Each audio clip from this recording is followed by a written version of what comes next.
নামাজ ফরজ হওয়ার ৩ শর্ত যতক্ষণ পর্যন্ত ৩টি শর্ত একই সঙ্গে পাওয়া যাবে না, ততক্ষণ নামাজ ফরজ হবে না। ১. মুসলমান হওয়া। কাফিরের ওপর নামাজ ফরজ নয়। আল ফিকহুল ইসলামী ১-৬৩৭। ২.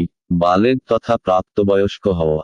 নাবালেগ সন্তানের ওপর নামাজ ফরজ নয়। বুখারী ১৬-৩১৫। ৩. আকল তথা সুস্থ জ্ঞান থাকা। পাগল ও মাতালের ওপর নামাজ ফরজ নয়। প্রাগুক্ত সন্তান যখন ৭ বছরের হবে, তখন মা বাবার উচিত তাদের নামাজ পড়ার হুকুম দেওয়া। ১০ বছরে উপনীত হলে নামাজ ওয়াজিব হওয়ার আগে নামাজে অভ্যস্ত বানানোর জন্য, প্রয়োজনে, তাদের বেত্রাঘাত করা বৈধ।